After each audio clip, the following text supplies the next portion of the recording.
सुने सुने, आसिफ इंजीनियरिंग वाला सवाल करते हैं, सवाल की रिक्वायरमेंट पूरी करेंगे, नोट उसने मांगा नहीं हुआ वो आपको होमवर्क में दूंगा, ठीक है। लेकिन ये सवाल शुरू करने से पहले वैसे ही ज़रा थोड़ी सी डिस्कशन, एक जनरल सी।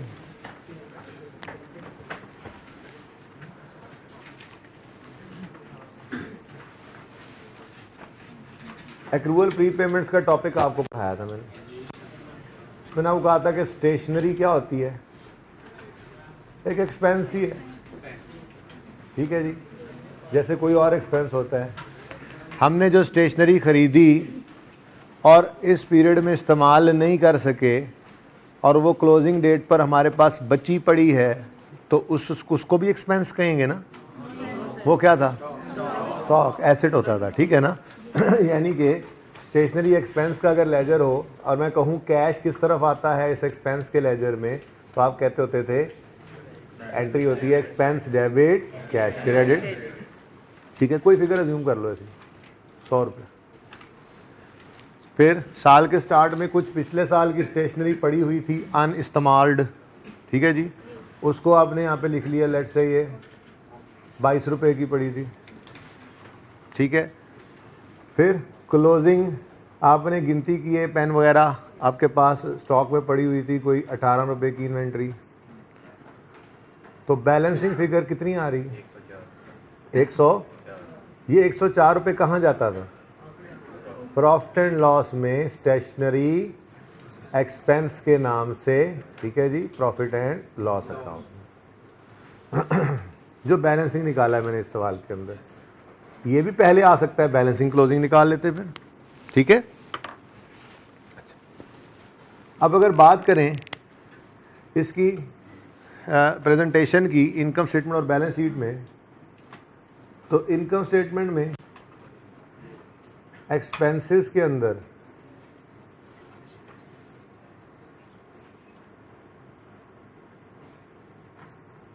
वो सेल्स, कॉस्ट ऑफ सेल वगैरह होता था, ठीक है ना। एक्सपेंसेस के अंदर आपका ये एक्सपेंस नजर आता था, कितने से जी, कितनी अमाउंट का? 104 का स्टेशनरी एक्सपेंस, 104 एक्सपेंस, यानी कि जो स्टेशनरी, यूँ भी कह सकते थे ना, स्टेशनरी कंज्यूम्ड, ठीक है।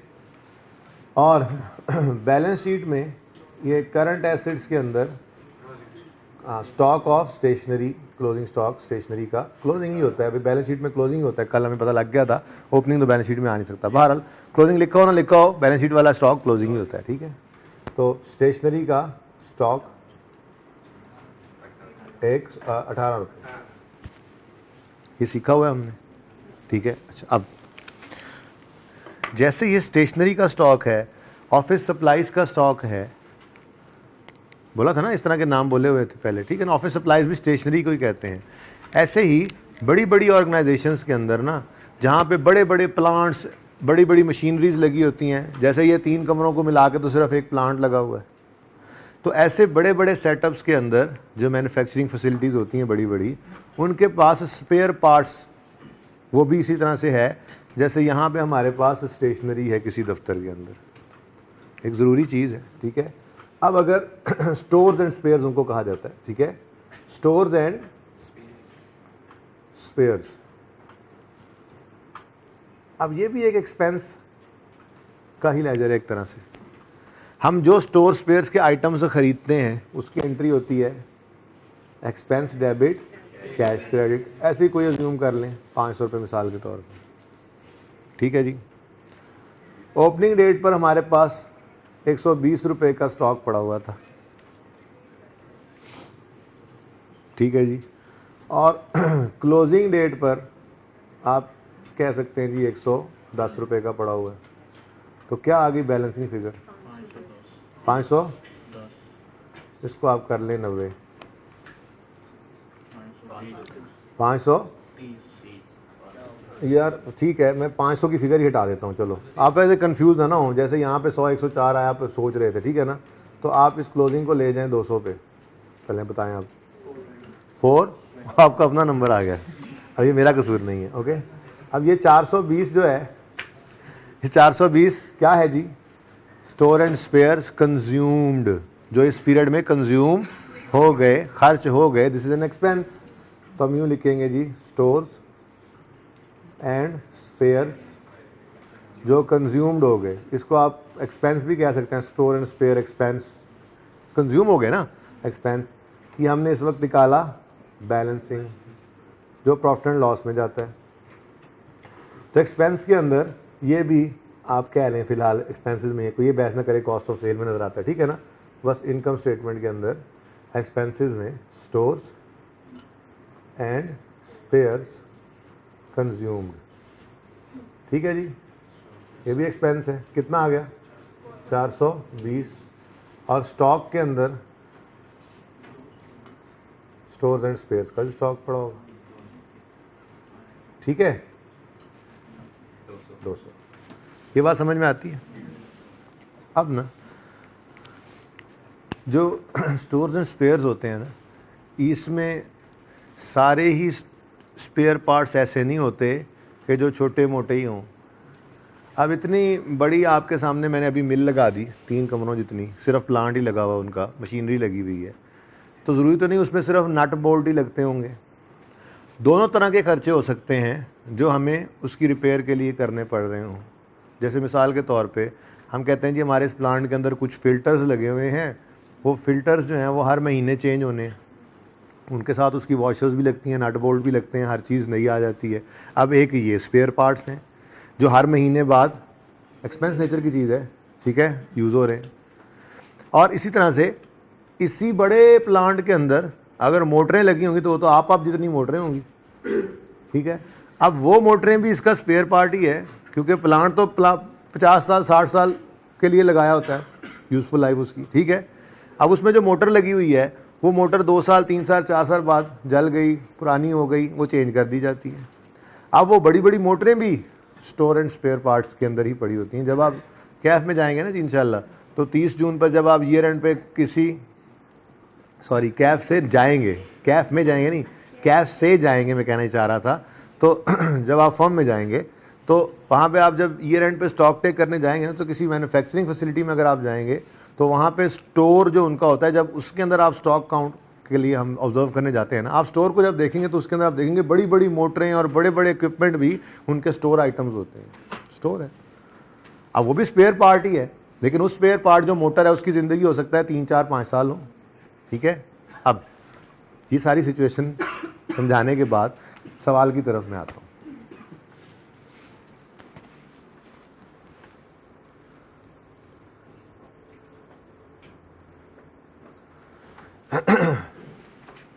सवाल में कहता है फॉलोइंग है information has been taken from financial statements of AEL for the year 15 का ड्राफ्ट है और 14-13 ऑडिटेड पड़े हैं, कुछ डाटा गिवन है। ये है असल लाइन, कहता है in above financial statements AEL has recognized consumption of spare parts as an expense, ठीक है। मतलब जो भी थे, जो कुछ भी पड़ा था स्टोर एंड स्पेयर में और वो लगता रहा, इस्तेमाल होता रहा, चाहे वो 1 साल से ज़्यादा ज़िंदगी वाला पार्ट था, चाहे वो 1 साल से कम वाला था, इन्होंने क्या किए रखा, ये रिकॉर्ड, रिकॉग्नाइज मतलब था रिकॉर्ड, ये रिकॉर्ड करते रहे उस कंजम्पशन को एज एन एक्सपेंस। अब उनको एकदम से ख्याल आया यार ये हम क्या कर रहे हैं, पॉलिसी है, ये भी अकाउंटिंग पॉलिसी है कि हमने स्टोर्स एंड स्पेयर पार्ट्स को एक्सपेंस आउट करना है, कह सकते हैं वो, उनके ख्याल में ये कोई इतनी बड़ी आइटम नहीं है। लेकिन फिर उन्होंने कहा कि नहीं यार ये मुनासिब पॉलिसी नहीं है, हर वो स्पेयर पार्ट जो 1 साल से ज़्यादा ज़िंदगी वाला है उसूली तौर पे उसे एसेट की कॉस्ट में ऐड होना चाहिए और डेप्रीशिएट होना चाहिए, यूज़र को ज़्यादा अच्छी इन्फॉर्मेशन मिलेगी इस तरह से, ठीक है। तो उन्होंने डिसाइड किया, AEL has now decided to change this policy, its above policy, and classify consumption of spare parts having useful life of more than 1 year under property plant and equipment as capital spares, यानी कि capital expenditure बना रहे हैं, उसको asset cost का part बना रहे हैं। यानी पहले वो एंट्री करते थे प्रॉफिट एंड लॉस में एक्सपेंस, ये store and spare consumed expense ही है ना, एक्सपेंस, ये expense debit stores credit, cash तो खरीद लिया था, अच्छा आप ओपनिंग क्लोजिंग जीरो ज्यूम कर लें तो फिर आप डायरेक्ट कैश भी कर सकते हैं, ठीक है ना। बहरहाल कैश क्रेडिट हुआ या स्टोर स्पेयर क्रेडिट हुआ ये रेलेवेंट नहीं है हमारे सवाल की हद तक। क्यों? क्योंकि कैश क्रेडिट होना था, कैश क्रेडिट हो गया, किसी ने लिखा तो उसने इग्नोर करना था, या जिसने लिखा स्टोर्स क्रेडिट, स्टोर स्पेयर का अकाउंट क्रेडिट होना है, या दूसरी तरफ भी स्टोर स्पेस क्रेडिट होना है, तो वो तो होना था, हो गया, कुछ नहीं करना। असल लड़ाई तो ये होनी है कि हम एक्सपेंस कर गए हैं, एसेट करना था, तो वो सही करने के लिए इतना रेलेवेंट नहीं। बाल फिलहाल छोड़े उस बात को, जो मैं बात समझा रहा हूँ वो तो समझे। ये करते रहे entry expense debit stores and spheres credit. अब वो कह रहे हैं हम इस पॉलिसी को बदलना चाहते हैं और हम एंट्री करना चाहते हैं उन स्पेयर्स की, शायद इसके अंदर कुछ छोटे वाले हों, कुछ बड़े वाले हों, लाइफ वाले, ठीक है ना, इन स्पेयर्स की एंट्री, उन स्पेयर्स की एंट्री जो साल से ज्यादा जिंदगी रखते हों, वो करना चाहते हैं एसेट डेबिट स्पेयर्स क्रेडिट। ठीक है। अब पिछले कुछ अरसे के अंदर वो सारे के सारे ही एक्सपेंस आउट करते आ रहे थे, अब ये पॉलिसी चेंज हुई है तो पॉलिसी चेंज को तो रिट्रोस्पेक्टिवली अप्लाई करना पड़ेगा। फिर उन्होंने हमें ये डाटा दिया, कहने लगे following information pertains to capital spares consumed during past 3 years। कहने लगे जो पिछले 3 साल में आपने कैपिटल स्पेयर्स को एक्सपेंस बना दिया था ना, कंज्यूम कर लिए थे, ठीक है, उनकी डिटेल ये है।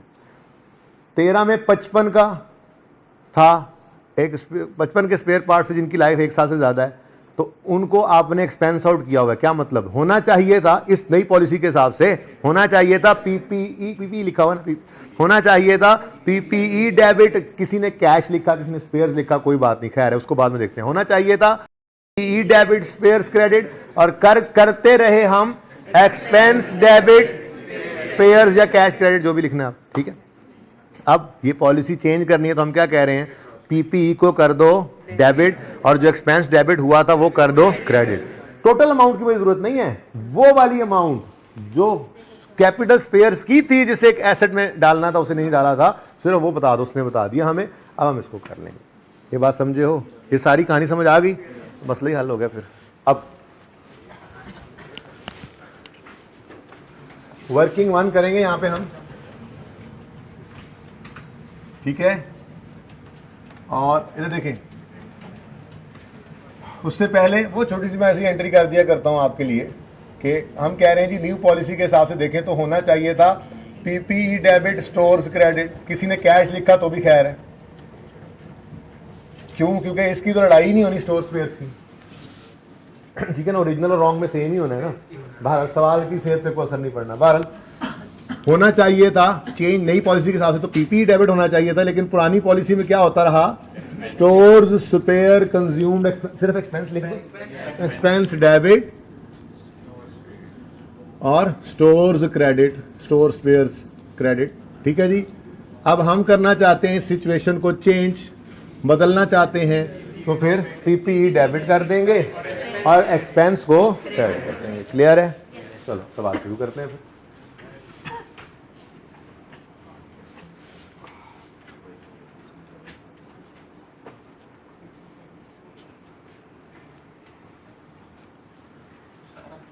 जी छोटे बड़े पार्ट करके अभी बताता हूँ बेटा, पहले मैं ज़रा कर लूँ 2-3 एंट्रीज, फिर आपके साथ मैं थोड़ा सा गपशप लगा लेता हूँ। वैसे क्या कह रहे हो, दोबारा पूछो। हाँ नहीं लिखा हुआ, लिखा तो हुआ है यार, लिखा तो हुआ है, ये तो मैंने एग्जाम्पल बनाई, लेकिन लिखा तो हुआ है कैपिटल स्पेयर्स जिनकी लाइफ 1 साल से ज़्यादा होती है, वो मैंने वो एग्जाम्पल से समझाया ना आपको। अब ये नॉलेज तो आपके प्रैक्टिकली आपको जाके ही नजर आएगा, और उसकी बात लिखी पर्चे में ऐसे ही होती है। जैसे कहा जाता है कैपिटल एक्सपेंडिचर, तो हम क्या कहते हैं, ये एसेट खरीदा है। अब कहाँ लिखा होता है कि एसेट खरीदा है, एक्सपेंस ही तो है, बस कुछ चीज़ें फिर हमें एग्जाम्पल से समझाया बस आपको। अच्छा जी, हम किस साल में खड़े हैं? ईयर एंड 31 दिसंबर है, ठीक है। और कितने साल्स का डाटा गिवन है? 13, 14 और 15। ये 13, ये 14, ये 15, ठीक है। अब शुरू करते हैं काम। 13 में 55 रुपए के पार्ट्स को हमने एक्सपेंस डेबिट स्टोर या कैश क्रेडिट किया हुआ है। हम कह रहे हैं ये 55 पीपीई डेबिट कैश या स्पेयर क्रेडिट होना चाहिए था, कर लो पीपीई डेबिट, एक्सपेंस को क्रेडिट, ठीक है जी। तो पीपीई डेबिट और एक्सपेंस क्रेडिट 50 5। अब लंबी सोच क्या है, वो जी एक एसेट रिकॉर्ड नहीं हुआ था, अब हमने कर लिया। जब रिकॉर्ड नहीं हुआ था तो डेप्रिशिएट नहीं हुआ था, अब डेप्रिशिएट करेंगे। तो भाई सादा बात है, रेक्टिफाइंग एंट्री में देखो एसेट बढ़ रहा है या कम हो रहा है। एसेट बढ़ रहा है तो डेप्रिसिएशन को भी बढ़ा लो, एसेट कम हो रहा है डेप्रिसिएशन को भी कम कर लो। तो एसेट डेबिट यानी बढ़ गया तो डेप्रिसिएशन को भी बढ़ा लो। डेप्रिसिएशन बढ़ाने की entry depreciation expense debit PPE, आसानी के लिए पीपीई को ही क्रेडिट कर दिया करो, एंट्रीज करना आसान होती है। ठीक है, हाँ भाई डेप्रिसिएशन भी निकाल लेते हैं। 55 है ना एसेट की कॉस्ट, सवाल में उसने लाइफ दे दी, इसकी लाइफ है 5 साल, useful life to be of the issued parts, और साथ ही उसने बताया था कि depreciation on these parts is to be charge using straight line method over useful life. ना भी कहता तो हम खामोशी में भी यही काम करते हैं। ठीक है, तो 55/5 और खामोश है ना डेट के बारे में पूरा साल, क्योंकि हमारी असम्पशन यही है अगर एडिशन या डिस्पोजल के बारे में सवाल खामोश हो तो साल का पहला दिन अज्यूम करते हैं। ठीक है, तो 11 और 11 डन। अच्छा भाई साथ साथ नोट नहीं कर रहे, मुझे पता है आप लोग, मैं टाइम दूंगा आपको नोट करने का, प्लीज। आप इधर देखें प्लीज, सबकी तवज्जो। ये वाली एंट्री अगले साल नहीं होगी ना, उससे अगले साल होगी, लेकिन ये गलती चूंकि एसिड की थी तो डेप्रिसिएशन का इम्पैक्ट तो अगले दोनों साल में आएगा। ठीक है जी, तो depreciation expense debit, straight line method है, सेम ही रहनी डेप्रिसिएशन, पीपीई क्रेडिट 11 से, और depreciation expense debit PPE credit 11 से। कोई मसला? आज तक हमारा ये मार्कर नहीं निकला था एडजस्टमेंट्स के अलावा, लेकिन आज इसकी जरूरत पड़ गई। आगे आओ। 14 के साल में भी ऐसा ही हुआ था कि कुछ एक्सपेंस कर दिया हमने कैपिटलाइज होने वाले पार्ट्स को, तो हम उसको अब एक्सपेंस से रिवर्स करके एसेट में ऐड करना चाह रहे हैं। तो 39 से पीपीई, अब ये एंट्री ये वाली दोबारा नहीं हो रही है, और उसको वापस नहीं लेके जाना, वो 14 की गलती है बस। ठीक है, तो यहां पे हम कहेंगे जी पीपीई डेबिट और एक्सपेंस क्रेडिट कर दो। ठीक है जी, कितने से? 39 से। ठीक हो गया। अब इस एंट्री ने दोबारा आगे नहीं होना, लेकिन इसकी डेप्रिसिएशन है और वो 2 साल की आएगी, तो डेप्रिसिएशन एसिड बढ़ रहा है तो डेप्रिसिएशन को भी बढ़ा दें। तो depreciation expense debit PPE credit, और कॉस्ट कितनी है जी? 39। लाइफ सवाल में गिवन है 3 इयर्स। ठीक है जी, तो डिवाइडेड बाय 3, आंसर इज 30।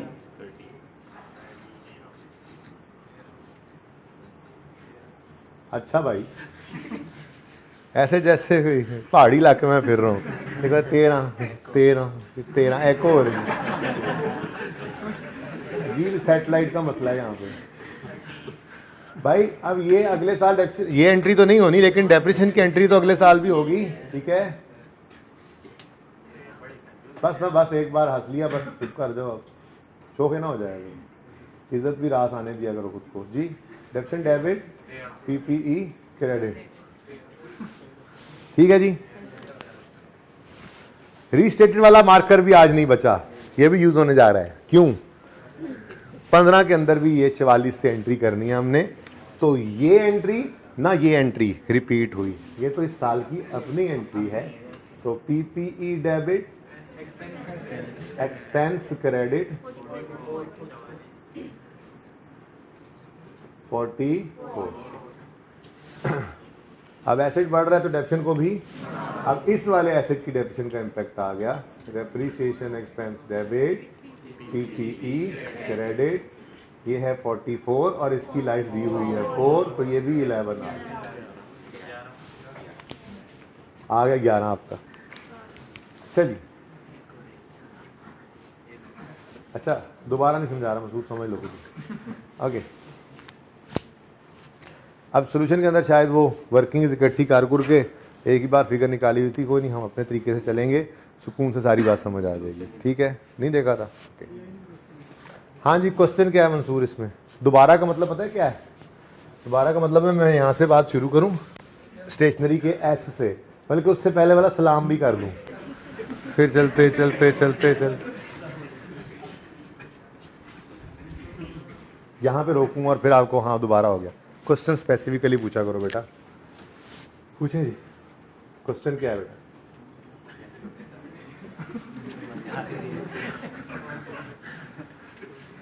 जी ये चेक करो, डिजाइन चेक करो आज। सुभान अल्लाह, कहता है उल्टी पौड़ी। अच्छा जी, पौड़ी मीन्स सीढ़ी, स्टेयर्स। अच्छा जी, सवाल हो गया? जवाब कर लेते हैं अब। क्या क्या मांगा हुआ उसने? चेंज इन इक्विटी मांगी है, फाइनेंशियल पोजीशन मांगी है, कंप्रिहेंसिव इनकम मांगी है। जब ये तीनों मांग लिए तो हम अपनी तरतीब से चलेंगे, पहले इनकम स्टेटमेंट, फिर बैलेंस, फिर चेंज इन इक्विटी, फिर बैलेंस शीट। हाँ बेटा रिट्रोस्पेक्टिव ही आ रहे हैं ना। 13 का एसेट, 13 में एसेट रिकॉर्ड नहीं हुआ तो 13 में रिकॉर्ड कर दिया बेटा। 14 वाली डेप्रिसिएशन, ये एसेट ही 14 में आ रहा है, इसकी डेप्रिसिएशन तो पीछे नहीं ना जानी।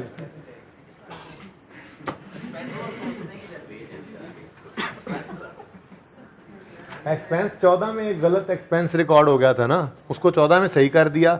अब इस एसेट के असरात इससे ऑनवर्ड ही चलेंगे ना, इसलिए तो मैंने कलर अलग अलग किए। ये रिट्रो, हम यहाँ खड़े हैं, बल्कि यहाँ भी नहीं, ये यहाँ खड़े हैं।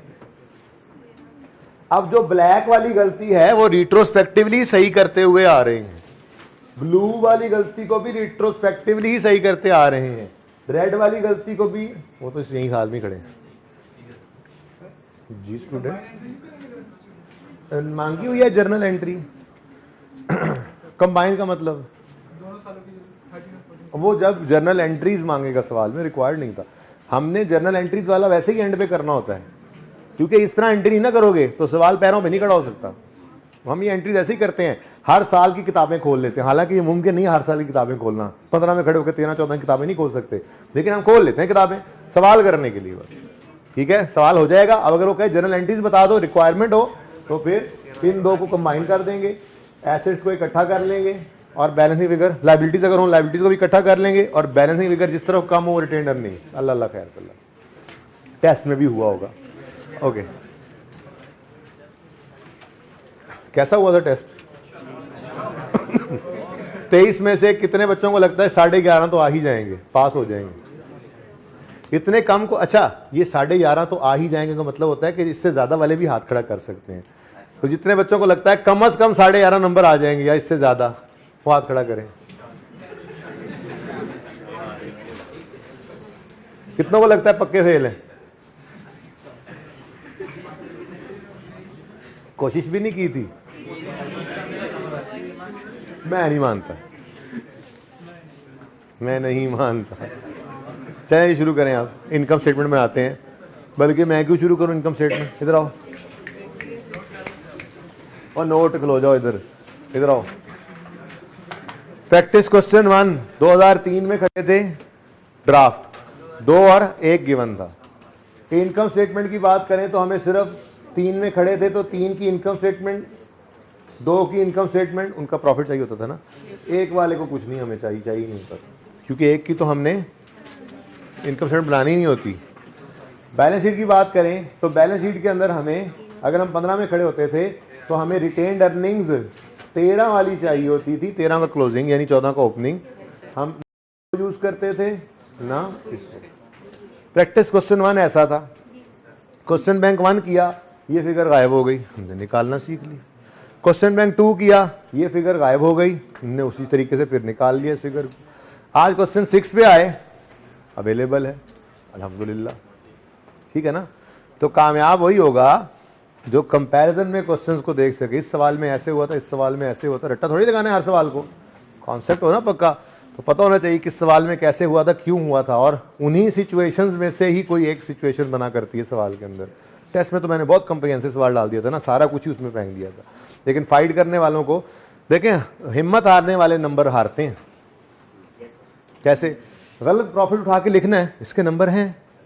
अब एंट्री करने से जो डर गया उसने तो कुछ ना किया, और जिसने कोई हाथ पांव मारे तो 4 में से शायद 2 एंट्री सही होगी, 2 गलत हो गई। वो जो 2 सही हुई उनको सही पहुंचा, उनको पहुंचाने के नंबर तो थे। तो मैं पहले दिन से एक चीज पीट रहा हूं, तरले कर रहा हूं आप लोगों के कि भाई सवाल देखो, कुछ ना करके फेल होने से कुछ करके पास होना बेहतर है, ठीक है ना? क्योंकि मुझे ये पता है कि कुछ कर लोगे तो पास हो जाओगे इंशाल्लाह, क्योंकि बेटा नेगेटिव मार्किंग है नहीं, और हिम्मत करते हुए जब कर रहे होते हो तो कुछ ना कुछ सही भी हो ही जाता है, ठीक है ना?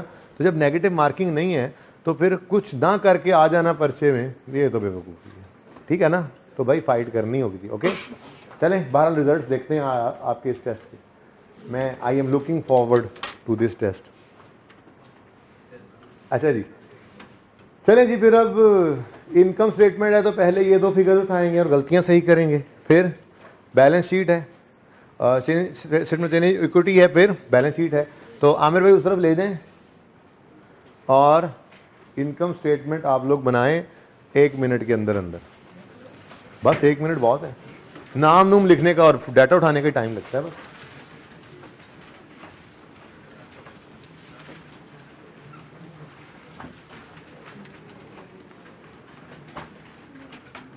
चले इतना डिस्काउंट देता हूं मेरे फॉर्मेट बनाने के बाद से 1 मिनट।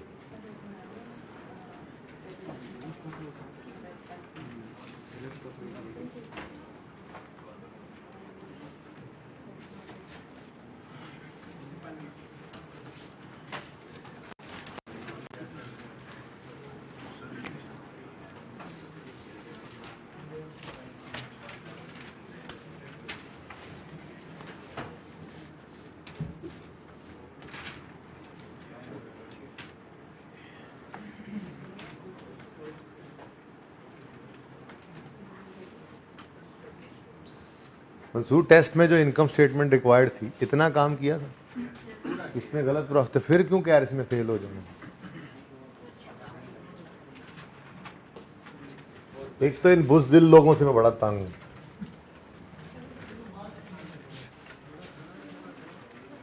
सेहत पहलवानों जैसी, दिल बकरी जैसा। बुज़ बकरी को कहते हैं फारसी में गालिबन। अच्छा जी, कर लेता हूं सही।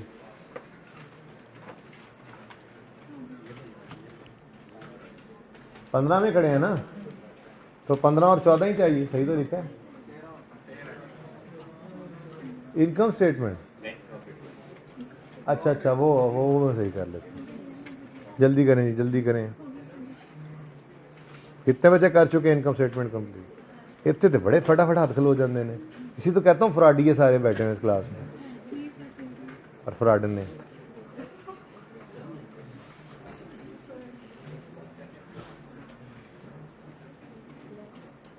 होमवर्क किया हुआ, सारे हाथ खड़े हो जाते हैं। हो गया सवाल, समझ आ गया, yes sir yes sir. Test अगले दिन मुंह बना के बैठे होते हैं।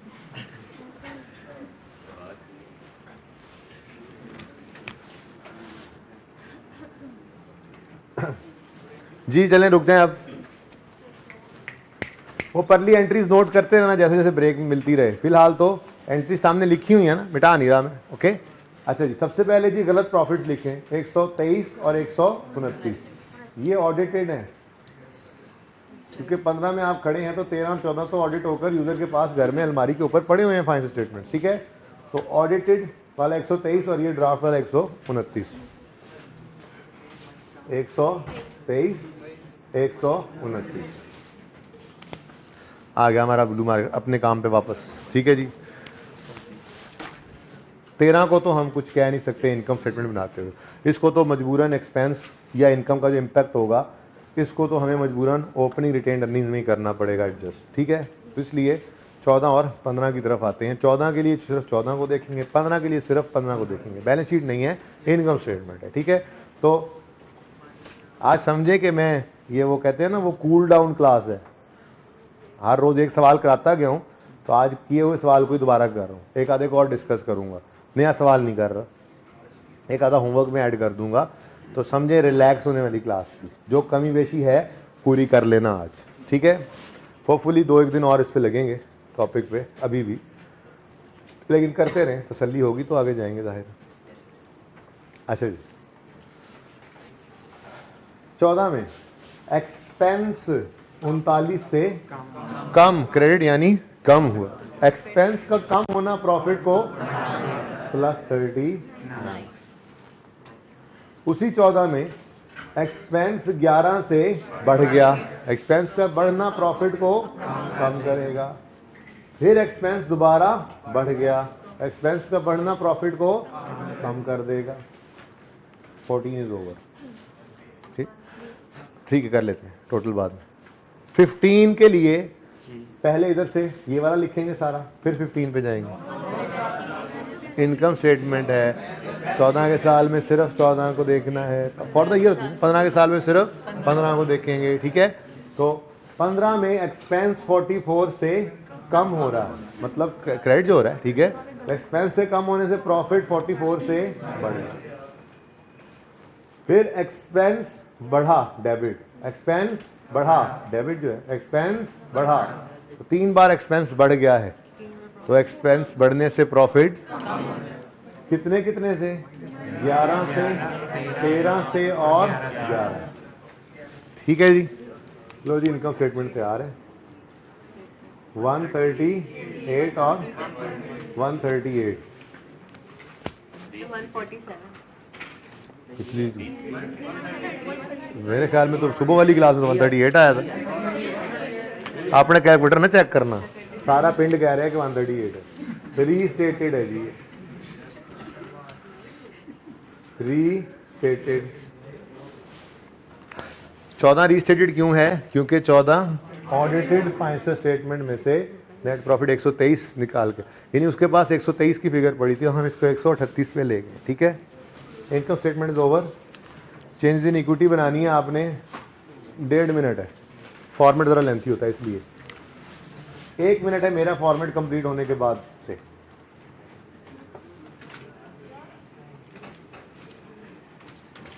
एक्सट्रैक्ट्स ही हैं क्योंकि सिर्फ रिटेन्ड अर्निंग्स अवेलेबल है।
कितने बच्चे कंप्लीट कर चुके हैं?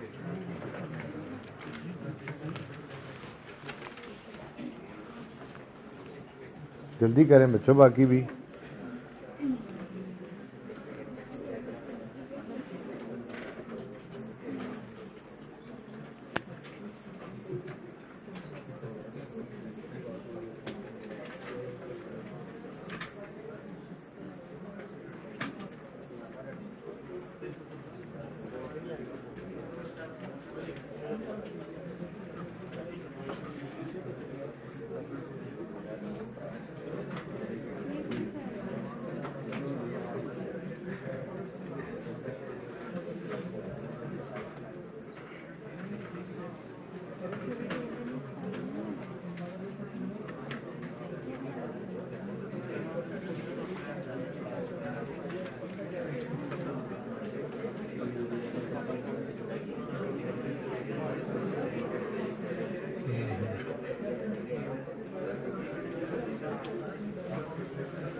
जी आमिर भाई, स्टार्टिंग पॉइंट हमारा 101 होगा।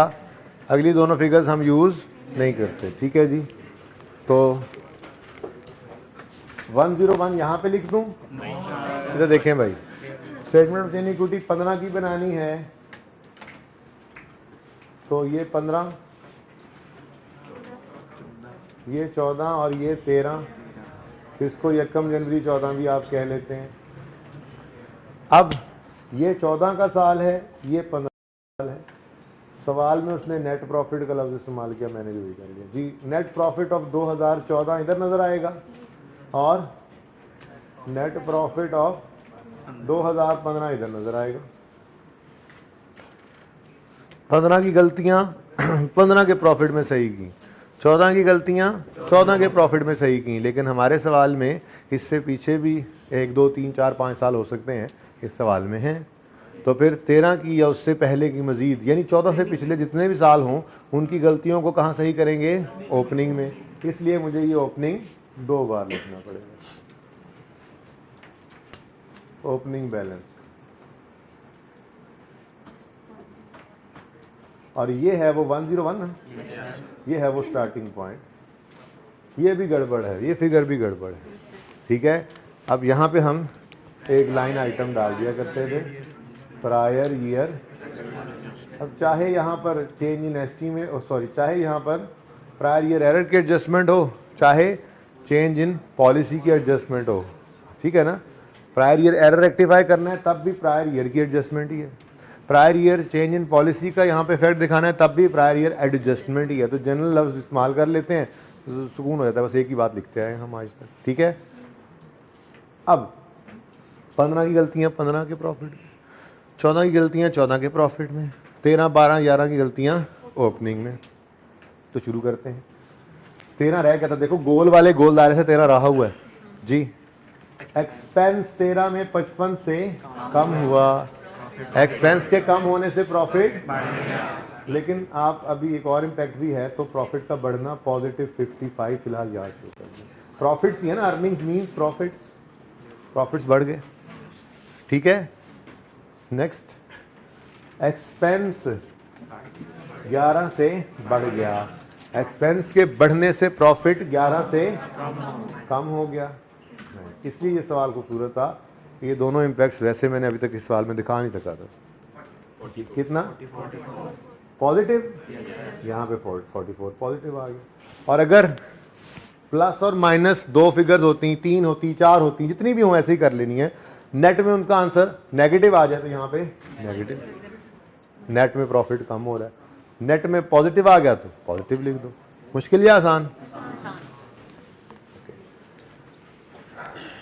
जी 140, लेकिन अब ये 145 वो नहीं है, ये वो नहीं रहा, ठीक है जी, बदल गया है भैया, कहते हैं ना ये बदल गया बिल्कुल। तो रीस्टेटेड, ठीक है। क्यों? क्योंकि यकम जनवरी 14 का बैलेंस 101, अभी आप देख के आए ऑडिटेड फाइनेंशियल स्टेटमेंट्स में, उसके पास अलमारी में पड़ी हुई फाइनेंशियल स्टेटमेंट में 101 लिखा हुआ है, तो आपने 145 लिखा है, तो रीस्टेटेड, ठीक है।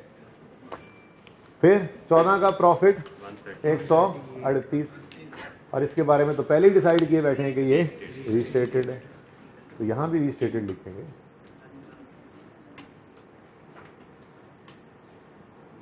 ठीक, उसके बाद जी इनका टोटल 283।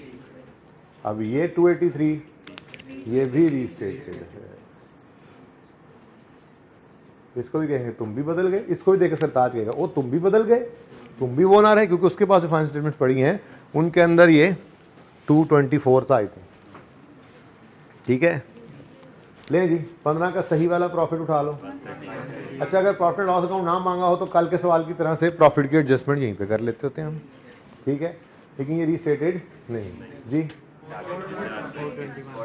ओए आपके नंबर से ज़रा ही बचा है बस, 420 से सिर्फ एक ऊपर। इसका आंसर है 420 + 1। डन। ओके, फिर आप बैलेंस शीट बना दे, पूरे 2 मिनट लें। और ये बता दूं, तीनों आइटम्स बताइएगा, तीनों आइटम। अब देखें आप,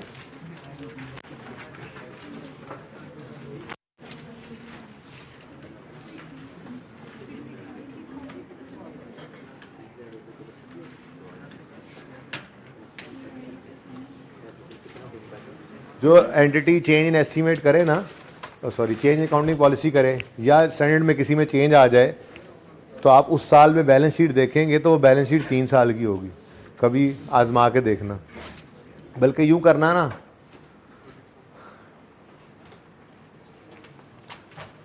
दो 2013, 14, 15 की कोई फाइनेंशियल स्टेटमेंट किसी की लिस्टेड की उठा के देखना। ठीक है, तो उसमें एक स्टैंडर्ड बदला था। बहरहाल एम्प्लॉय बेनिफिट का अगर किसी ने रीस्टेटमेंट की हुई हो तो नज़र आ जाए आपको, वरना मैं देख लूँगा। सर आप ही देख लें, मैं फिर ਤੁਹਾਡੀ टाइम तो बाद ही वेला होना, क्लासा तो बाद फिर दिखा दा।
शाबाश, ये आखिरी मिनट चल रहा है। कितने बच्चे बना चुके बैलेंस शीट? मंसूर तुम्हें क्या हुआ है, क्यों नहीं बना रहे तुम बैलेंस शीट? फिर तुम कहते हो टेस्ट नहीं अच्छा हुआ। तुमने कोशिश की समझने की? प्लेट में जो चीज़ रख के दे दो, तुमने अगर वही खानी है, खुद कमा के नहीं खाना, तो पर्चे में तो प्लेट नहीं मिलेगी बेटा। पर्चे में तो अनसीन सवाल होगा, मैं भी साथ नहीं होऊंगा, सोल्यूशन भी नहीं होगा। तो इस दिमाग को अगर आदत नहीं डालोगे उस सिचुएशन में काम करने की, तो कभी भी नहीं करेगा। तो ये वक्त है, सवाल सामने है, टेस्ट के अंदर, क्लास वर्क के अंदर, होमवर्क, क्लास में होमवर्क दिया आपको, मत देखो सोल्यूशन, कहो जान दे दूंगा, सोल्यूशन नहीं देखूंगा, एक बार जैसे तैसे पूरा करूंगा। ये प्रैक्टिस है, ये एक्सरसाइज है दिमाग की, जो पर्चे में काम देगी। वरना बेटा पर्चे के अंदर 99 सवाल करके जाओ, पर्चे में 100वां आता है, और 100 करके जाओगे ना कि 100वें ने आना है, तो 101वें ने आना है। तो ये दिमाग को एफर्ट पे लगाओ, होमवर्क मिले कभी भी कोई क्वेश्चन करना होना, एक बार जैसे तैसे पूरा कर दो, जुगाड़ जुगूड़ लगा के। सोल्यूशन को देखो ही मत, जैसे है ही नहीं इस दुनिया में इसका सोल्यूशन। एक बार अपनी तरफ से पूरा करके फिर जाओ, एक कॉन्फिडेंस भी मिलता है, आधा बुझे आधा सही हो जाता है, फिर थोड़ा सा आहिस्ता आहिस्ता बंदा दलेर भी होता है। और अगर इस चीज की आदत नहीं डालोगे बेटा तो पेपर के अंदर ये दिमाग नहीं चलेगा। AFC is over. जैसे सवाल करो वैसे पर्चे में आ जाएं।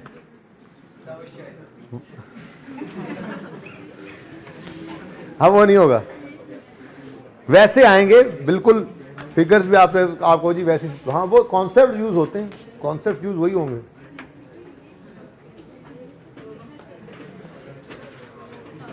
ओके जी, होगी बैलेंस शीट। भाई कितने बच्चों ने सिर्फ PPE और रिटेन्ड अर्निंग्स लिखा, तो स्टोर्स एंड स्पेयर्स किन्हें लिखने सन? हद हो गई। चलो अब इधर देखो, चलो अब ठीक है, बारी बारी प्लीज। प्रॉपर्टी प्लांट इक्विपमेंट 2013, 2014 और 2015। ये गलत फिगर्स, ये यहां तक लगा हुआ है, इधर से यहां तक लगा हुआ है। कमाल कर देते हैं आमिर भाई जी। 2105, फिर 2402, फिर 030।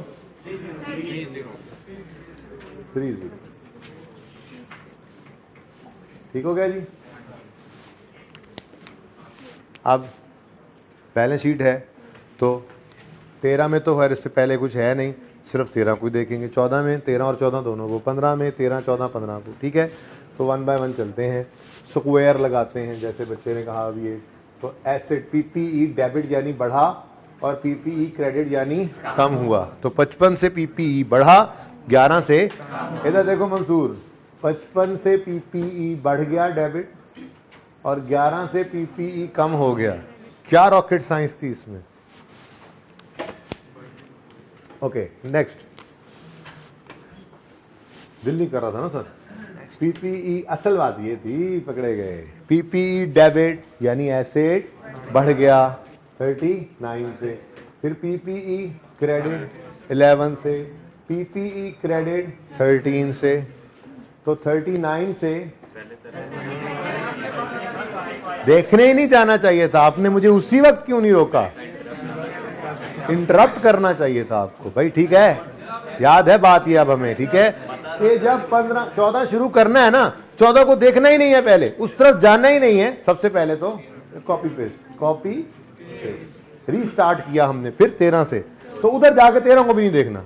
13 का काम हुआ तो बड़ा सामने उठा के इधर लिखो। अब जाओ 14 के पास, 39 से बढ़ा, 11 से कम हुआ और 13 से कम हुआ, प्लस 39 माइनस 11, 15 के लिए देखो मैं लाइन से आगे नहीं गया था, आगे मुझे रोक लिया। रीस्टार्ट 55, 11 तो हो ही 2 दफा रहा है, चीते हो भी नहीं रहा है। अच्छा अब आया 15, अभी तो 11 तीसरी बार भी माइनस होगा, टेंशन क्यों लेते हो, बल्कि चौथी बार भी माइनस होगा। अगले साल में 2 दफा 11, छोड़ो, हो गया 13, 14 यहाँ पे। अब 15 को जाके देखते हैं। 15 में PPE 44 से बढ़ गया, इधर लिख रहा हूँ मैं जरा, प्लस 44, जगह नहीं ना रही इधर। ठीक है,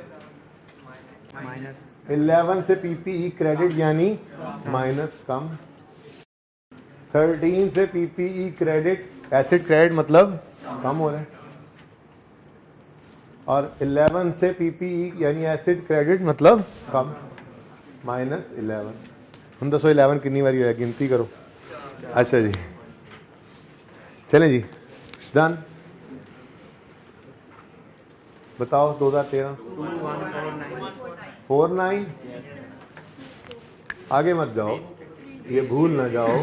री नेक्स्ट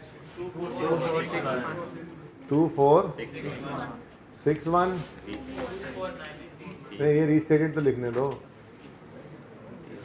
फिर 24 फिर रीस्टेटेड तो लिखने दो।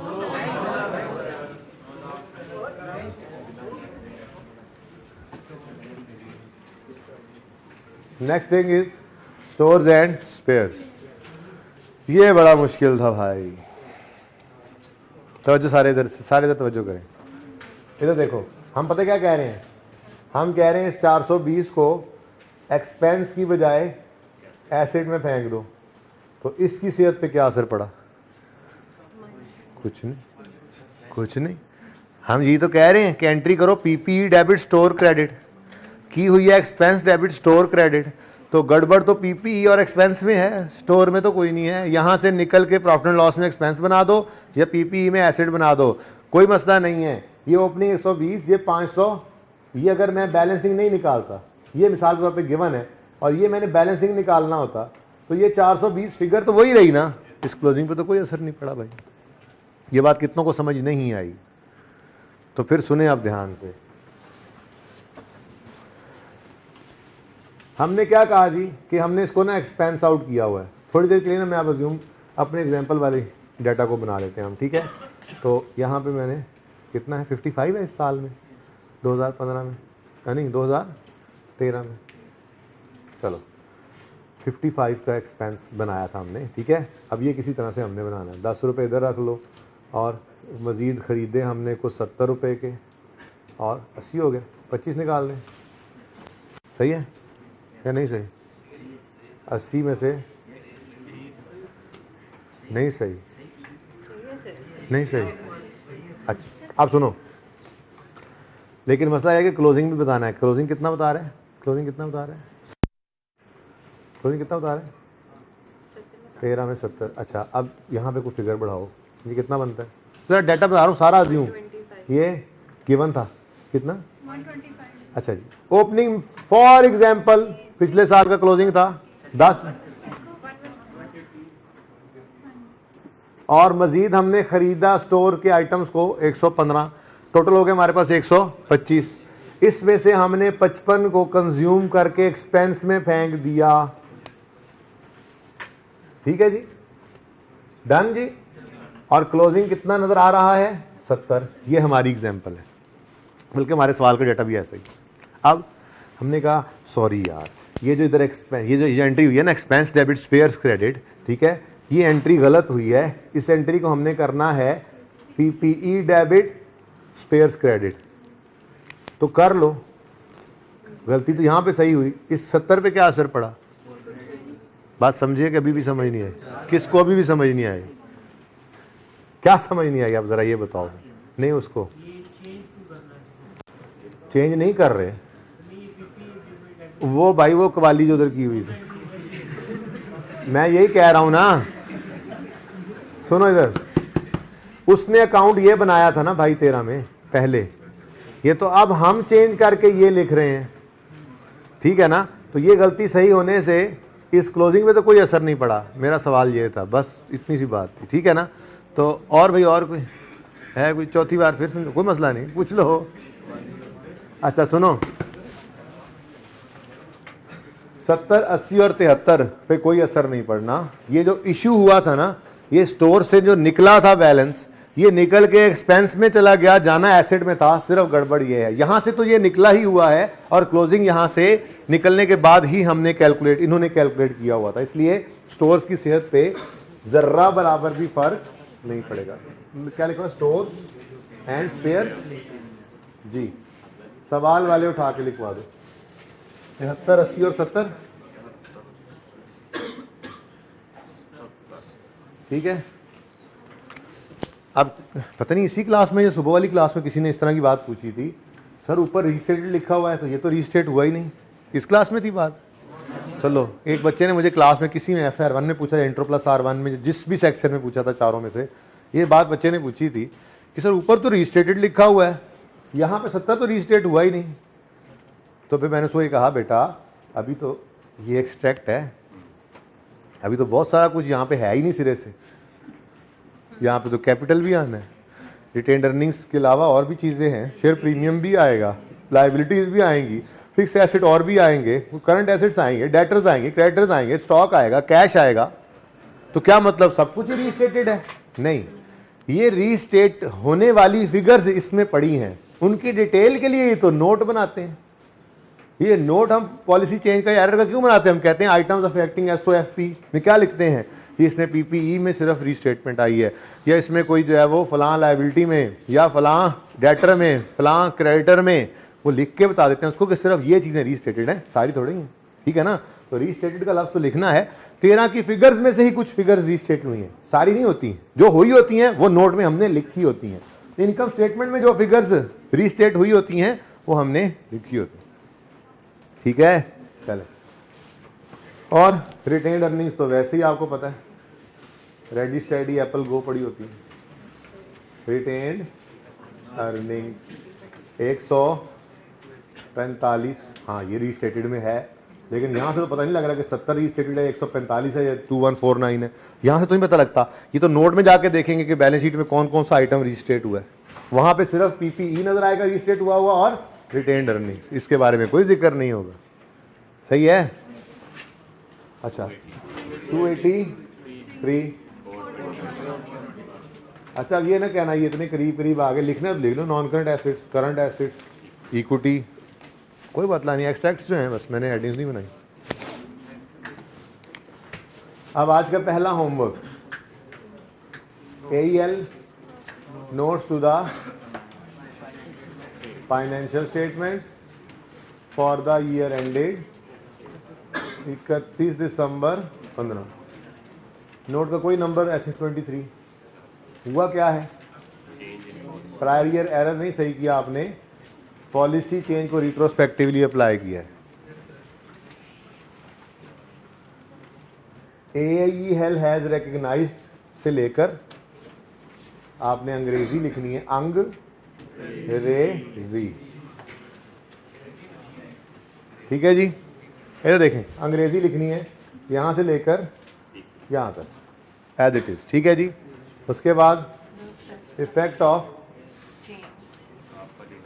Change on relevant line item of financial statements is as follows.